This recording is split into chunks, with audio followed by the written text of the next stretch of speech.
We have a bunch of different terms that are often used interchangeably, but it's important to have an understanding of each of them. So covenants are binding agreements between states. So they're a type of treaty, and that's why these different terms are often used interchangeably. Now, treaties are also formal agreements between two or more states that define and modify their mutual duties and obligations. So they're entering into an agreement, and that agreement is putting into words what their obligations are, what that country is required to do for whatever it is that that agreement is on. So the term treaty is often used synonymously with both convention and covenant. And we can see there at the bottom, those three terms all basically mean a legally binding agreement between states. So a convention as well is a binding agreement, and it's also used synonymously with those other terms. But conventions are stronger than declarations. So declarations is a different category because conventions are legally binding for any government that have signed them, whereas a declaration, when you think of that word, it's about declaring something, saying something, but that's not actually in writing. It's not an official thing that's binding. So when the UN General Assembly adopts a convention, it creates international norms and standards.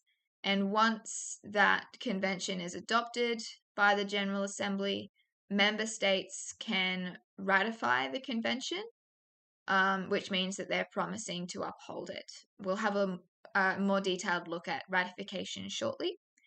But governments that violate the standards set forth in a convention can face some kind of consequences from the UN as a result of that, because they've made this legally binding agreement.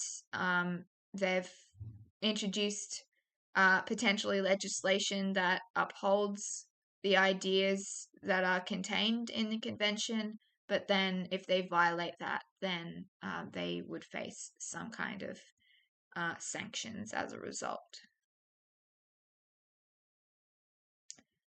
We have two different types of treaties. One of them is multilateral. So this is about more than two nation states are forming an agreement. And that we can, of course, take from the part of the word multi, which is just like multiple, more than two. And bilateral is a formal agreement entered into by two nation states, and bi means two. So that's how you can remember that difference between those two categories. Now, a signatory treaty. So the term signatory is referring to a state that is in political support of a treaty and is willing to continue that process, continue the engagement with the treaty process to potentially result in some legislative changes and ratification. But it's just that indication of support, and it's not quite that official level yet. So this is about intent. The intent is codified as a signature, as the word implies, and that signature is submitted to whatever the international body is that has power and oversight over that particular treaty.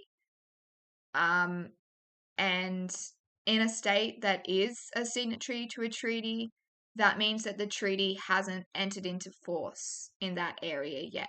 So it isn't an official piece of legislation yet. Now, ratification is the next step up.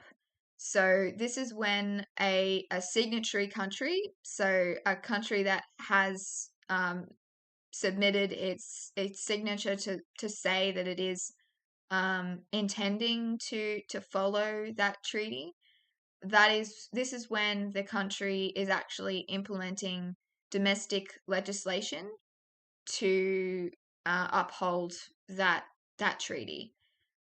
So the process of full adoption of the obligations imposed by a treaty or covenant into Australian law for us, or it could be another country, by the passing of legislation through the federal parliament that mirrors and enacts the treaty obligations. So you're signing some you're signing up to this idea of the treaty, and then you're actually ratifying that, solidifying that promise by implementing the legislation that reflects the principles within the treaty.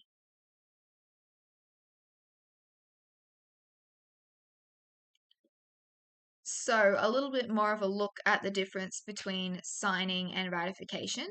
So, Australia is a party to the United Nations Convention on the Rights of the Child. And so each state has legislation that protects children to uphold the principles of that convention. Now, for example, in Queensland, we have the Child Protection Act, and the principles are also mirrored in the Family Law Act, which is a Commonwealth Act. So signing is that idea of expressing the intention to comply with the treaty, and for this example, that happened back in 1990 in August. But then implementing the domestic legislation to ratify the treaty didn't come until December of that year.